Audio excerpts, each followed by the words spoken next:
예, 안녕하셨습니까?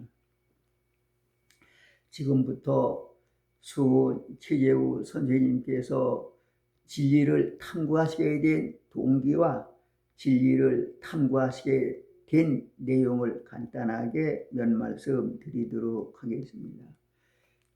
지금으로부터 200년 전인 포독전 36년 조선조 순조 24년 서기 1824년 음력 10월 28일에 경상북도 월성군 천곡면 가정리에 한 옥동자가 태어나셨습니다.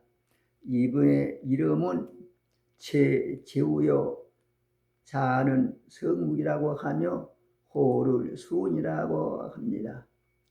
아버지는 대대로 내려오는 양반집 자손으로서 이름을 옥이라고 하고 호를 근암이라고 합니다. 근암공께서 부인이 아들을 낳지 못하고 일찍 죽어 동생 주의 아들인 제환을 양자로 드렸습니다.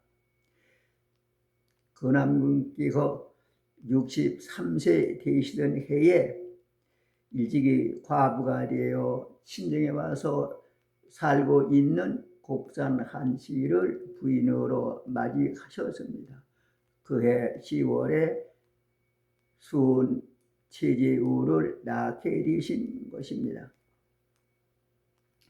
당시는 유교를 국교로 하던 때였습니다. 판상의 차별, 적서의 차별, 남녀의 차별이 심하던 시대였습니다. 원래 유교에서는 삼강오륜을 가르치고 있었습니다. 그 내용이 모두가 자기 도리를 열심히 잘 하도록 가르친 내용이지만은 그 속에는 사람을 차별하는 계급이 내포되어 있는 것입니다. 군이 신강은 임금의 위치는 높고 신하의 위치는 얕다. 또 부의 자강은 아버지의 위치는 높고 자식의 위치는 낮다. 부의 부강은 남편의 위치는 높고 부인의 위치는 낮다는 내용이 포함되어 있는 것입니다. 임금은 백성을 노예로 보고 백성은 임금을 호랑이같이 무섭게 보았습니다. 남자는 재력만 있으면 여러 명의 부인을 거느리고 살아도 아무 말도 하지 않습니다. 그런데 부인은 남편이 일찍 죽어도 재혼을 하지 못하게 하였습니다. 혹 재혼을 하여 아들을 낳는다고 하더라도 차별 대우를 했던 것입니다. 대인사님의 아버지는 양반이지만 어머니 곡산 한씨께서 재혼하여 수운을 낳으셨으므로 수운 선생님은 과거에 응시할 수 있는 자격도 없었고 문중에서도 차별 대우를 받게 되셨습니다. 여기에 많은 불평 불만을 가지고 자라오셨습니다. 6살 때에 어머니 곡산 한씨께서 환혼하셨고 13세 때에 울산 박씨와 결혼을 하게 되셨습니다.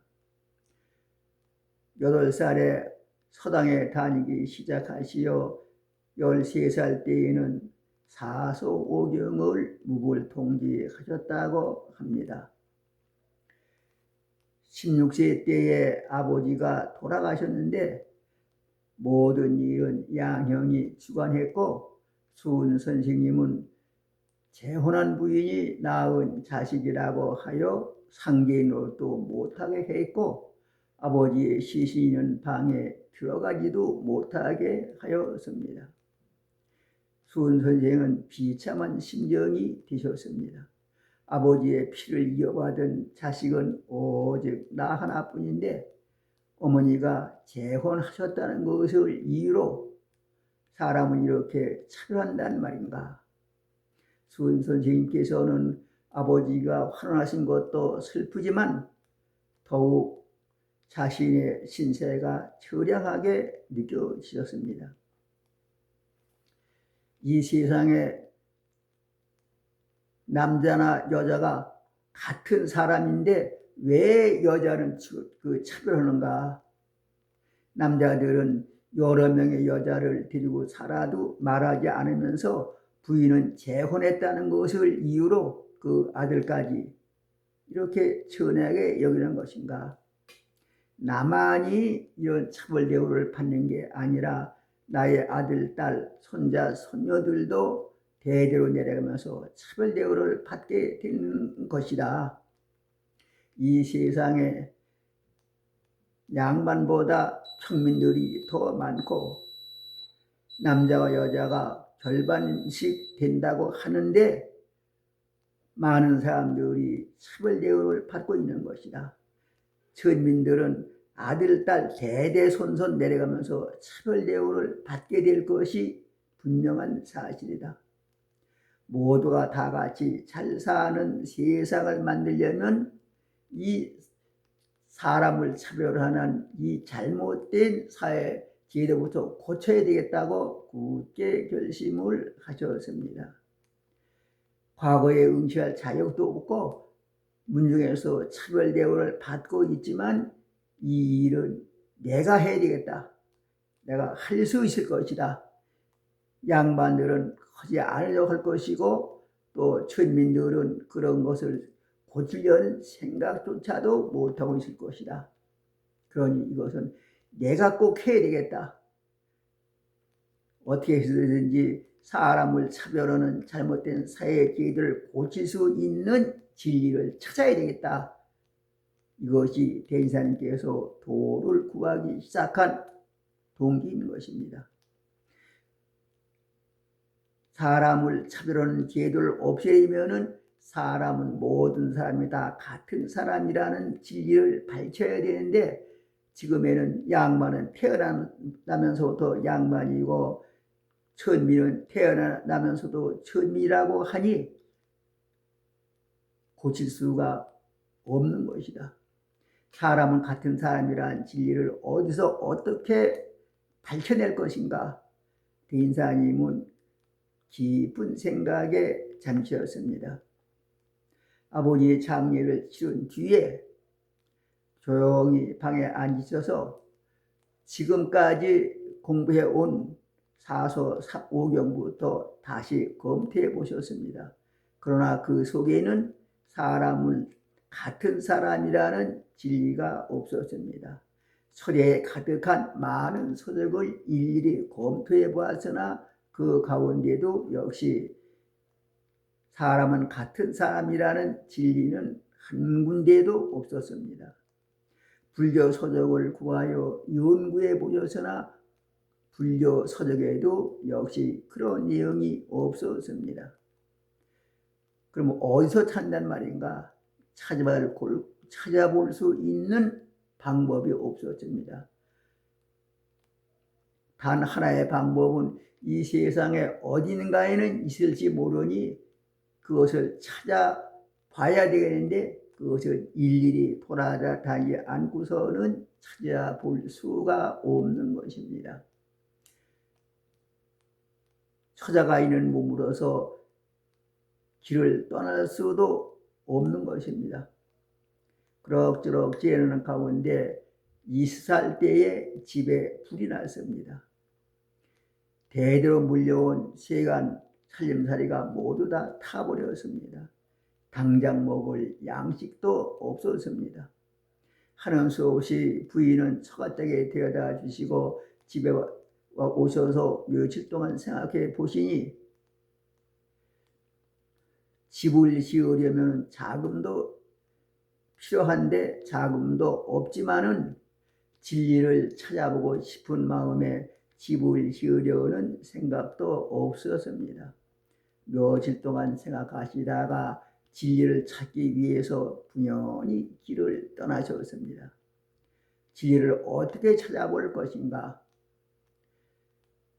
그를 아는 사람을 먼저 찾아봐야 되겠다고 생각하시어 서당에서 필요한 붓, 목, 종이 등을 사서 짊어지시고 장사꾼 차림으로 길을 떠나셨습니다. 가시는 곳마다 소당을 찾아서 선생을 만나 진리를 물어보고 토론도 하셨으며 선생에게 물어 공부를 많이 간 학자들을 찾아서 토론도 해보고 물어보았습니다. 그러나 아는 사람이 없었습니다. 혹시나 지금까지 그곳에 살던 어떤 사람들이 그 내용을 알아서 써놓은 것이 있지 않겠는가 생각되어 가시는 곳마다 좋은 책이 있느냐고 물어보시고 변변치 못한 사람들이 쓴 일기장, 잡기장까지라도 발견된 대로 모조리 검토해 보셨습니다. 그러나 그 글에는 새로운 진리가 발견되지 않았습니다. 그곳에 전설이나 숨겨진 일들도 일일이 검토해 보시고 물어보고 찾아보셨습니다.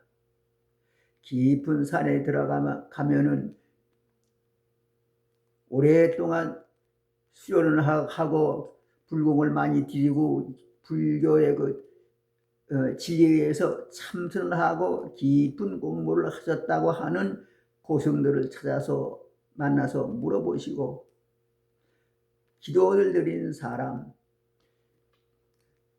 또는 정감록에 의해서 십승지들을 찾아다니는 사람, 서학을 하는 사람, 풍수 지리를 연구하는 사람, 음양복수 점치는 사람 등 만나는 사람마다 물어보고 토론해 보셨지만은 아는 사람이 하나도 없었습니다. 하는 수 없이 이 세상에 그러한 진리는 없으니 오직 내가 연구해서 밝혀내야 되겠다고 생각하시고 집으로 돌아오셨습니다. 집으로 돌아오셨으나 집이 없어서 살 곳이 없었습니다. 울산에 가서 처가댁에서 같이 살려고 하였으나 같이 살 수 있는 형편이 되지 못했습니다. 하는 수 없이 여사에 묵어 있다가 의동생의 도움으로 울산 6호 포암동에 자그마하게 집을 짓고 육두락에 논을 사서 새로운 살림을 시작하셨습니다. 그때부터 수은 선생님께서는 오직 진리를 찾는 데만 전력하셨습니다. 그러던 중 을묘년 봄이었습니다. 어떤 중이 찾아왔습니다. 하는 말이 본인은 금강산 유점사에 있는 중으로서 100일 기도를 드리고 눈을 떠보니 탑 앞에 책 한 권이 놓여 있으므로 펴보니 이 세상에서 처음 보는 글이라 알 수가 없었습니다. 그래서 그 글 뜻을 아는 사람을 찾기 위해서 주천하를 하는 중인데 아직까지 글 뜻을 아는 사람을 찾지 못했습니다. 제 성원께서 박식하시다는 말을 듣고 찾아왔으니 선생님께서 한번 검토해 보십시오 하고 책 한 권을 주는 것이었습니다. 수은 선생님께서 펴보시니 글은 어려운 글이 아니지만 처음 보는 글이라 쉽게 이해할 수가 없었습니다. 중에게 하실 말씀이 이 글은 나도 처음 보는 글이라 쉽게 이해할 수가 없다고 하니 주께서 그러면은 이 책을 놔두고 갔다가 3일 후에 돌아올 것이니 윤부에 붙이십시오 하였습니다. 그리고 돌아서더니 온데간데 없이 없어졌습니다. 더욱 이상한 것은 책을 분명히 손에 들고 있었는데 책도 없어졌고 그 책의 내용만이 머릿속에 암기되어 있는 것입니다. 이상한 일이었습니다. 수은 선생님께서는 그 글 내용을 깊이 생각해 보셨습니다. 그 내용은 전해지지 않고 있지만 그 내용은 사람을 차별하는 제도를 고칠 수 있는 진리를 아는 사람은 상계님밖에 없다. 그러니 그 진리를 깨달으려면 상계님에게 49일 기도를 드려야 된다는 내용이라고 합니다. 3일 후에 그 중이 다시 와서 그 뜻을 알았느냐고 물었습니다. 수은 선생님께서 알았다고 하시니 그 중은 선생님은 과연 하늘이 내신 분이십니다. 그렇지 않고서는 그 뜻을 어떻게 알 수 있겠습니까? 이 글은 하늘이 선생님께 드린 천서요원이 그 글 뜻대로 행하시어 사람을 차별하는 잘못된 사회 제도를 고치십시오 하고 돌아서더니 온데간데 없이 보이지 않았습니다. 수은 선생님께서는 참으로 이상한 일이라고 생각하셨습니다. 이 글은 을미년에 하늘님께서 처음으로 대지사님에게 가르침을 내려주신 그림으로 을묘천서라고 합니다. 수은 선생님께서는 그 천서에 의해서 다음에 천성산 네오넴에 들어가셔서 49일 기도를 드리셨습니다. 47일째 되는 날 수부님께서 환원하시는 현상이 완연히 보였습니다. 이제 수부님께서 환원하셨으니 복을 입게 되었다. 복을 입게 된 사람으로서 기도를 드리고 있는 것이 올바른 일이라고 생각되지 않으시오? 기도는 다음에 드리기로 하시고 내려가 고향에 가보시니 과연 수부님께서 환원하셨습니다. 수부님 상 1년을 마치고 다음에 여름에 그 천성산에 들어가셔서 49일 기도를 드리셨습니다. 천성산에는 정물굴이라고 하는 바위 동굴이 있습니다. 그 동굴 안에는 샘물이 나오고 있었습니다. 옛날 원효대사가 그곳에서 기도를 드렸다고 하는 곳입니다. 그 곳에서 49일을 지극한 정성으로 기도를 드리셨습니다. 약간의 이정은 있었지만 진리를 깨닫지는 못하셨습니다. 그럭저럭 지내시다가 기미연이 되었습니다. 그 해에는 흉년이 들고 여러 가지로 어려운 일을 닥치게 되었습니다. 처가댁에 도움을 받을 수도 없게 되었고 그동안 물심양면으로 도와주던 의동생도 세상을 떠났습니다. 겨울을 지낼 수가 막막해졌습니다. 하는 수 없이 처자를 데리고 고향인 경주로 돌아오셨습니다. 그러나 살 수 있는 집이 없었습니다. 구미산 안에는 아버님께서 지어놓으신 와룡암과 용담서사가 있었습니다. 장조카 세조와 또 일가 친척들의 도움으로 와룡암을 수리하고 거기서 겨울을 지내게 되었습니다. 겨울 지낼 양식도 마련해 주었습니다. 수은 선생님께서는 용담으로 돌아오시면서부터 더욱 비장한 결심을 하셨습니다. 내가 사람을 차별하는 잘못된 사회제도를 고친다고 고치고자 하는 뜻에서 집안 살림도 돌아보지 않고 진리를 탐구했었지만 아직까지 진리는 깨닫지 못했다. 그렇다고 한다면 집안을 돌보지 않은 그 보람이 무엇이 있겠는가?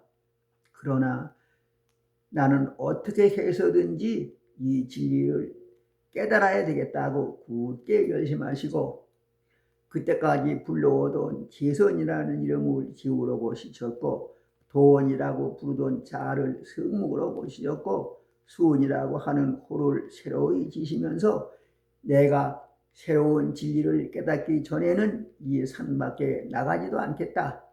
세상 사람과 어울리지도 않겠다고 굳게 결심하시고 지극한 정성으로 기도를 드리기 시작하셨습니다.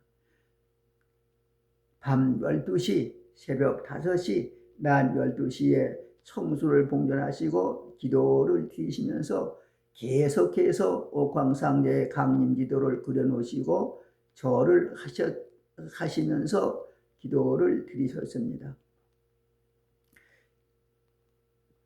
기도를 드리신 지 7, 8개월이 지났습니다. 다음 해인 경신년 4월이 되었습니다. 그해 유운 3월이 있으므로 달서로는 8개월이 되었습니다. 최선을 다해서 기도를 드리셨지만 하나님의 감흥이 나타나지 않는 것입니다. 내가 혹시 기도를 잘못 드려서 그런가? 그렇다고 한다면 기도를 드릴 수 있는 또 다른 방법이 있는가? 그 당시 서학에서 하는 기도 방법이 혹시 옳지 않은가? 이런 생각도 해보셨습니다. 주천하를 하실 때 들은 말을 생각해 본다면 서학에서는 하느님께 기도를 드리면서 하느님의 뜻이라고 해서 부귀는 바라지 않고 모든 사람을 사랑할 뿐이라고 하는 말을 했는데 그 뒤로는 구남대포를 몰고 와서 약속과를 침략해서 뺏는 것이었습니다. 그렇다고 한다면 그 사람들의 말과 행동이 서로 다르지 않은가? 그렇다고 한다면 그분들이 하는 기도 방법도 옳은 것이 아닐 것이다. 그렇다고 한다면 기도를 드릴 수 있는 또 다른 방법도 없으니 이제 하는 수 없이 지금까지 탐구해온 진리를 포기해버릴 수밖에 없지 않겠는가 이런 생각까지 하시게 된 것입니다. 왜 그러냐? 지금까지 7, 8개월을 지극한 정성을 들였는데도 감흥이 없으니 앞으로 얼마나 더 기도를 드린다면 감흥이 있으라는 보장도 없습니다. 그렇다고 해서 계속해서 앉아만 있을 수도 없었습니다. 그래서 포기할 수밖에 없다는 생각까지 하시게 되신 것입니다. 4월 5일은 장조카 세조의 생일이었습니다.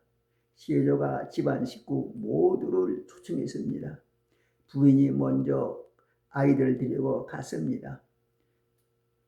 수은 선생님께서 가지 않고 계시니 세조가 생각하기를 혹시 의관이 맞지 않아서 못 오시는 것이 아닌가 생각하시고 의관을 챙기고 하인에게 말을 가지고 수은 선생님을 모셔오라고 하였습니다. 수은 선생님께서는 내가 진리를 깨닫기 전에는 이 산 밖에 나가지 않겠다고 했는데 이제 포기할 수밖에 없는 처지에 이르니 차라리 세조의 청이나 들어주자 하시고 말을 타시고 세조의 집으로 가셨습니다.